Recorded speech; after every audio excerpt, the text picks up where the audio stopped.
angkatan 11 dari Kabupaten Aceh Tamiang. Pada kesempatan kali ini saya tidak sendiri, saya ditemani oleh rekan sejawat saya, Ibu Rika Sugiati. Kepada Ibu Rika kami persilakan untuk memperkenalkan diri. Assalamualaikum warahmatullahi wabarakatuh. Saya Rika Sugiati SPD selaku guru kelas 6 yang akan diobservasi oleh Ibu Suwarsi yang bertugas sebagai calon guru. Terima kasih Ibu Rika atas waktu dan keterangannya. Nah, pada tujuan kali ini kita melakukan sebelum kita melakukan supervisi akademik, kita melakukan kegiatan praobservasi, di mana tujuan kegiatan praobservasi ini adalah untuk mengukur sejauh mana persiapan Ibu Rika sebagai observer dalam melakukan kegiatan supervisi akademik yang akan kita lakukan nanti. Sebelum kita lanjut ke pembicaraan kita mengenai supervisi akademik, ada beberapa pertanyaan yang ingin saya sampaikan kepada Ibu Rika mengenai materi-materi atau hal-hal lain yang akan diterapkan di kegiatan supervisi akademik nanti. Nah, pertanyaan yang pertama adalah, pada saat supervisi akademik nanti, kira-kira materi apa dan tujuan-tujuan pembelajaran apa yang ingin Ibu capai pada pembelajaran. Nah, mata pelajaran yang akan saya tampilkan untuk supervisi nanti adalah mata pelajaran di mana materi yang sedang berjalan pada waktu ini adalah rasio, ataupun lebih tepatnya membahas konsep rasio. Nah, tujuan dari pembelajaran yang saya lakukan itu yang pertama, peserta didik itu mampu mendefinisikan rasio sebagai perbandingan antara dua nilai atau lebih. Kemudian yang kedua, peserta didik itu mampu menjelaskan arti dari rasio dalam konsep sehari-hari. Kemudian yang ketiga, peserta didik mampu menggunakan konsep rasio untuk menyederhanakan perbandingan angka dalam berbagai situasi.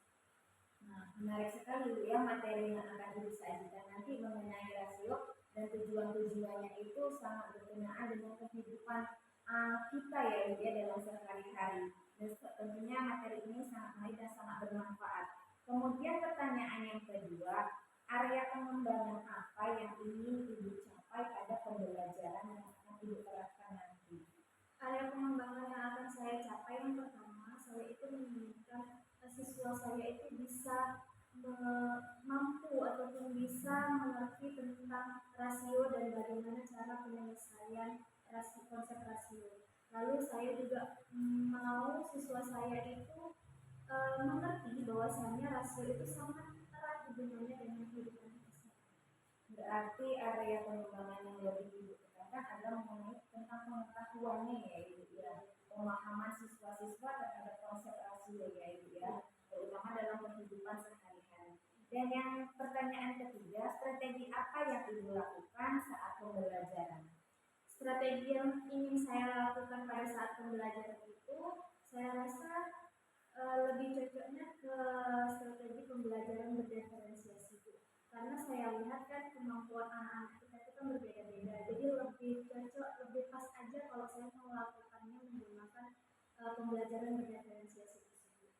Jadi pembelajaran berdiferensiasi yang akan diterapkan dalam pembelajaran nanti, karena untuk memenuhi semua kebutuhan belajar siswa ya Ibu ya. Kemudian yang keempat, media apa saja yang akan Ibu gunakan pada saat pembelajaran? Media yang saya gunakan itu bermacam-macam Bu. Salah satu contohnya saya akan menggunakan media PowerPoint supaya lebih menarik minat fokus siswa untuk melihat pembelajaran yang sedang saya lakukan. Kemudian saya juga melakukan dengan media pembelajaran yang nyata yang pernah mereka alami. Contohnya saya menggunakan contoh untuk perbandingan antara uang. Luar biasa ya Ibu ya, media yang digunakan itu tidak hanya satu, dan Ibu berusaha untuk menarik minat mereka dengan berbagai media yang Ibu berikan terhadap siswa-siswa Ibu. Kemudian Ibu kira-kira kapan rencana ini dapat terrealisasi atau diimplementasikan? Ya, insya Allah secepatnya Bu, kalau bisa besok, karena kebetulan besok itu pas mata pelajaran matematika dan pas juga masuk ke materi tersebut. Jadi insya Allah besok ya Bu ya, saya sudah merasa penasaran bagaimana pembelajaran Ibu nanti terhadap anak-anak, dan saya rasa itu pembelajaran yang menarik dan membuat anak semua menjadi aktif ya Bu ya. Nah, semoga apa yang Ibu rencanakan dapat terrealisasi dengan baik ya Bu ya. Terima kasih Ibu atas waktunya. Semoga apa yang Ibu rencanakan dapat berjalan dengan lancar dan tujuan-tujuan Ibu dalam pembelajaran dapat tercapai dengan baik. Terima kasih Ibu. Assalamualaikum.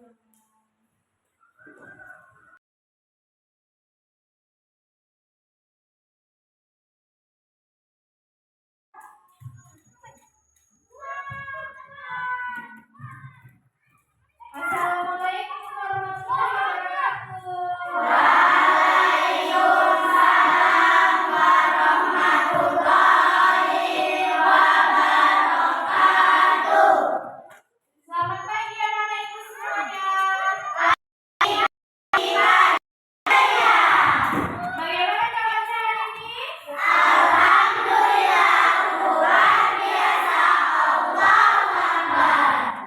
Alhamdulillah. Kelas 6 siap. Kelas 6 siap. Kelas 6 siap.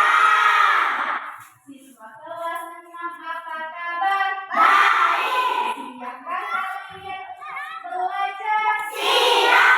Semangat semuanya, dengar bersama. Siswa yang Ibu sayang semuanya hebat.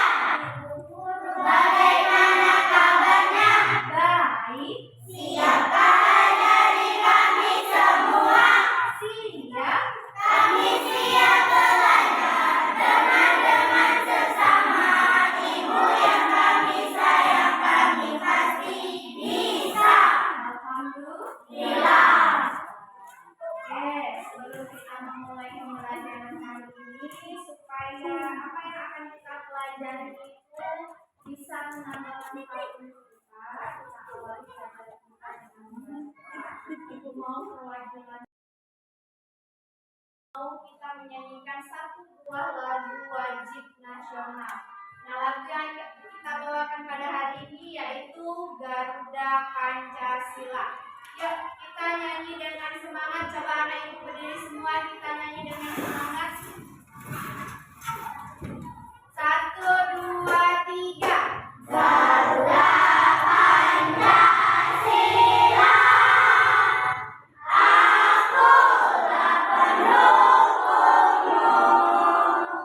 Patriot proklamasi, sedia berkorban untukmu. Pancasila dasar negara, rakyat hadir makmur sentosa. Terima kasih bangsaku. Ayo maju, maju, ayo maju, maju.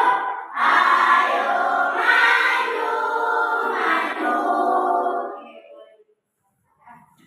Nah, Ibu harap setelah menyanyikan lagu wajib nasional ini bisa memacu rasa cinta dan bangga kalian terhadap Indonesia. Dan kalian bisa mengamalkan nilai-nilai Pancasila ke dalam kehidupan kalian sehari-hari. Nah, kemarin Ibu udah kasih tahu kalian tentang pelajaran yang akan kita pelajari. Sebelum kita memulai pembelajaran, kalian masih ingat nggak bagaimana cara mengurutkan bilangan desimal? Masih ingat. Nah, kalian tahu nggak mengurutkan bilangan desimal itu memiliki kaitan dengan materi yang akan kita pelajari pada pagi hari ini, yaitu tentang rasio. Nah, sebagai contoh, ya.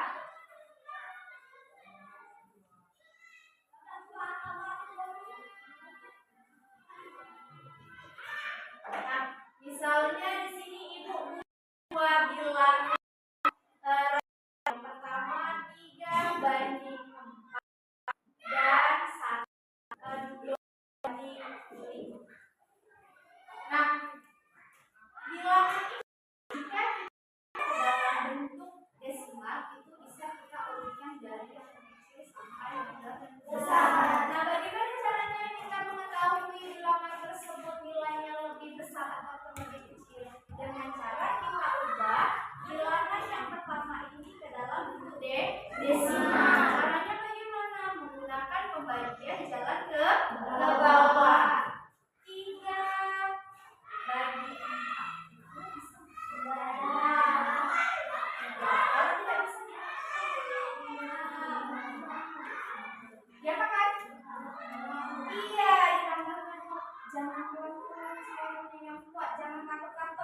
Nah, kemudian 2:5 adalah, kita dulu pakai jalan ke bawah. 2:5 ataupun 2/5. 2 dibagi 5 bisa? Jadinya kan kita buat tambahkan 0 di sini. 20/5. 4 kali 5. 20 kurang 20. Jadi 25/5 adalah 0,4. Nah, coba kalian perhatikan hasilnya tadi kan udah dapat. 3/4 adalah 0,75. 2/5 adalah 0,4. Kita perhatikan di sini. Dari kedua angka tersebut, jika kita urutkan dari urutan yang terkecil ke yang terbesar, mana yang lebih besar? 0,4. Iya, 0,4. Kemudian baru 0,5.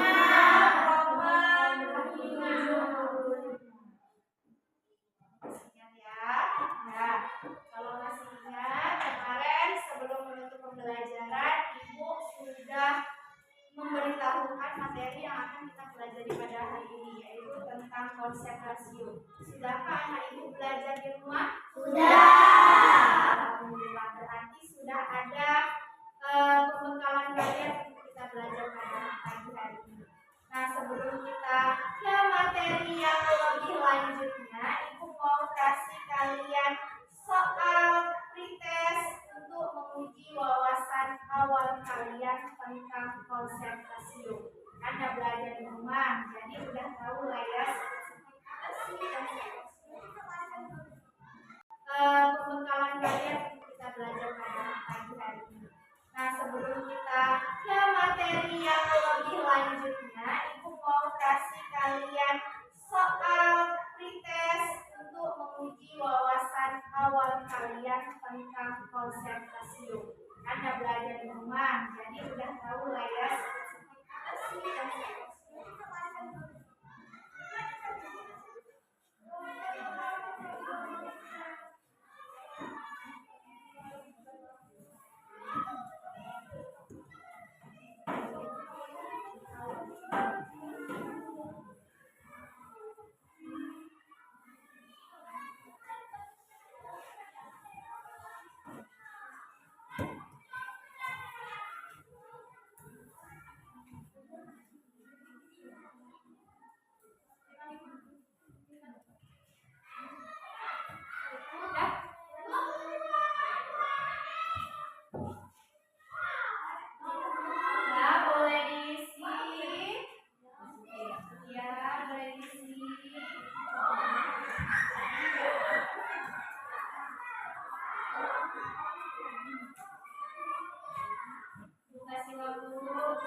kalian mampu menjelaskan arti dari rasio dalam konteks sehari-hari. Kemudian yang ketiga, kalian mampu menggunakan konsep rasio untuk menyederhanakan perbandingan angka dalam berbagai situasi. Lalu yang keempat, kalian mampu membedakan dua rasio untuk menentukan apakah keduanya sebanding atau tidak. Yang terakhir, kalian mampu mengevaluasi dan memeriksa kesesuaian rasio yang digunakan dalam situasi tertentu, seperti rasio jumlah bahan dalam eksperimen sederhana.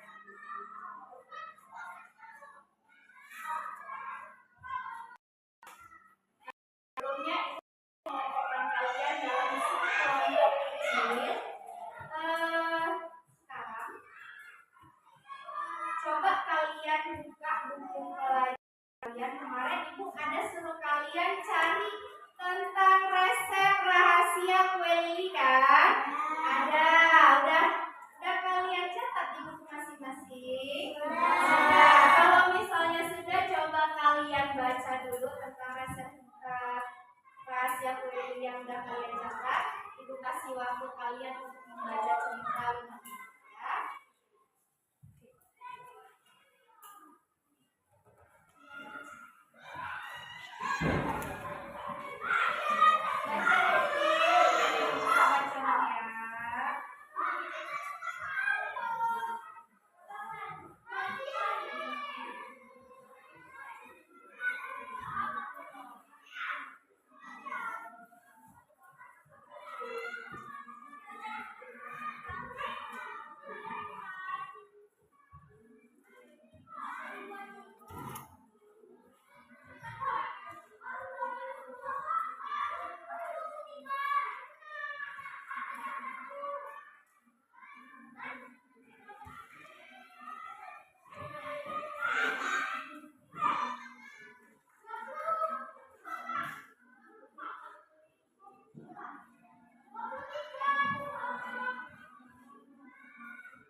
Sudah selesai membacanya? Nah, dari yang sudah cerita yang sudah kalian baca, menurut kalian nih, apa sih yang membuat perbedaan kue lili itu berbeda dan spesial dari kue-kue yang lain? Coba siapa yang mau tunjukkan?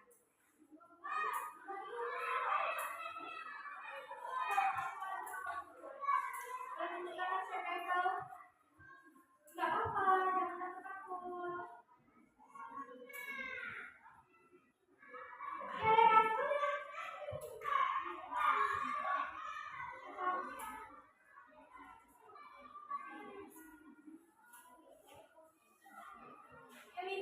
Windy, nggak apa-apa ngomong aja.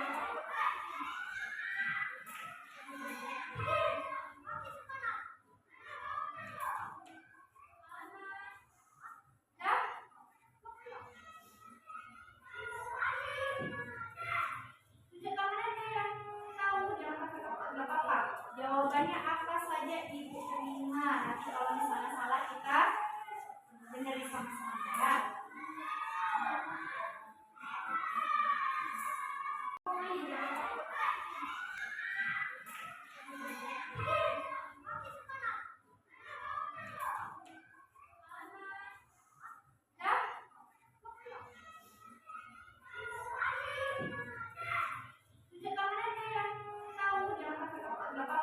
Jawabannya apa saja ibu terima. Nanti kalau misalnya salah kita benerin sama-sama ya.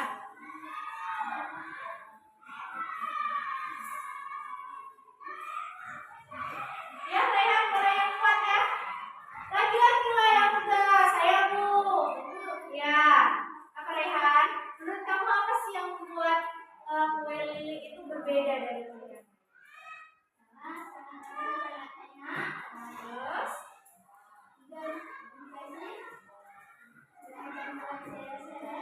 Ya.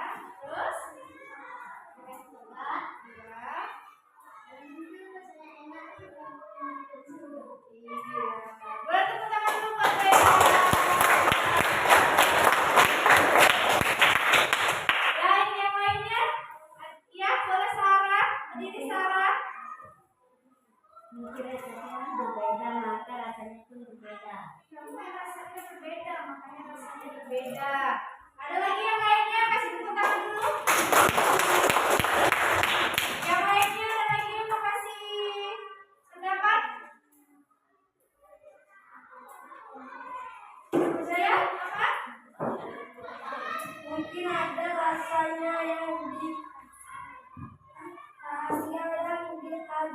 yang diajarkan keluarga itu yang pilih untuk membuat kue itu spesial.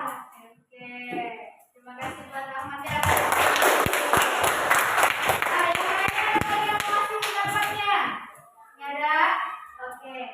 Nah, kalian tahu kenapa ibu pilih resep rahasia kue ini untuk kalian cari dan kalian baca? Tujuannya itu karena resep rahasia resep kue ini ada kaitannya dengan materi yang akan kita pelajari pada hari ini tentang konsep rasio. Nah, seperti yang kita ketahui, untuk membuat makanan yang lezat, minuman yang lezat harus dilakukan suatu takaran ataupun perbandingan bahan-bahan yang sesuai. Kalau kita asal-asalan saja memasukkan bahan-bahannya, bisa menghasilkan rasa yang enak tidak? Ya. Kita butuh komposisi yang sesuai terhadap takaran bahan-bahannya. Nah, dari itu kita memerlukan konsep rasio yang berkaitan tentang perbandingan antara tepung, gula, coklat yang dipadu-padankan menjadi satu kesatuan yang baik, itu akan menghasilkan rasa yang enak kalau takarannya itu sesuai. Tapi kalau tidak, rasanya bisa tidak enak. Paham ya? Oke. Nah, di sini ibu mau kalian mengerjakan tugas kelompok bersama kelompok masing-masing. Oke, nanti ibu akan menjelaskan cara kerjanya.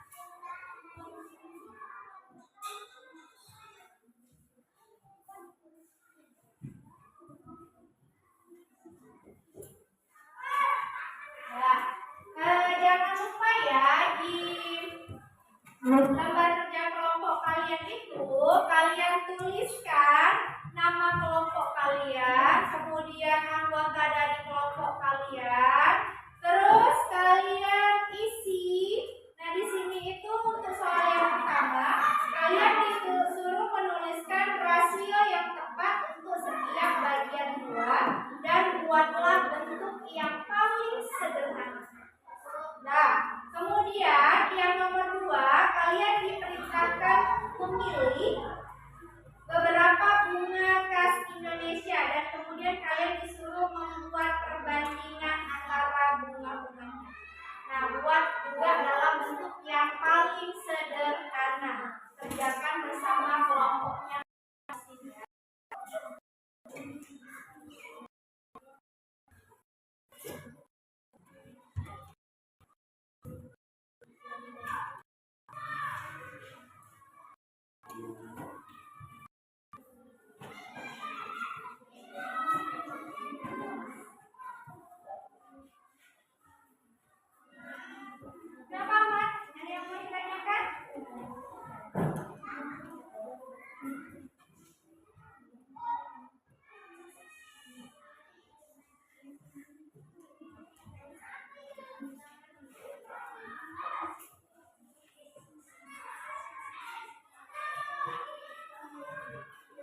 Assalamualaikum warahmatullahi wabarakatuh. Berjumpa lagi dengan saya Suwarsi, calon guru penggerak angkatan 11 dari Kabupaten Aceh Tamiang.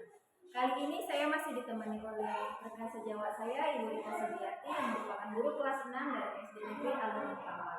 Kemudian pada hari ini saya juga ditemani oleh Bapak Ibu saya, Bapak Menteri SD. Pada percakapan kali ini kita akan membahas mengenai tentang observasi yang telah dilakukan di pembelajaran ini sebelumnya.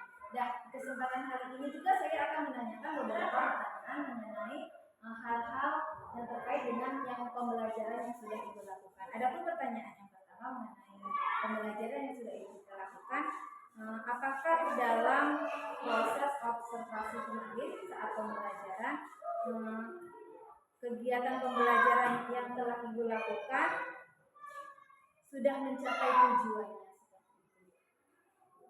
Dalam proses pembelajaran yang dilakukan memang belum mencakup semua tujuan pembelajaran sesuai dengan keinginan saya, tapi ada beberapa tujuan pembelajaran yang sudah tercapai. Setelah itu Ibu Rika, bagaimana perasaan Ibu Rika setelah melakukan proses pembelajaran?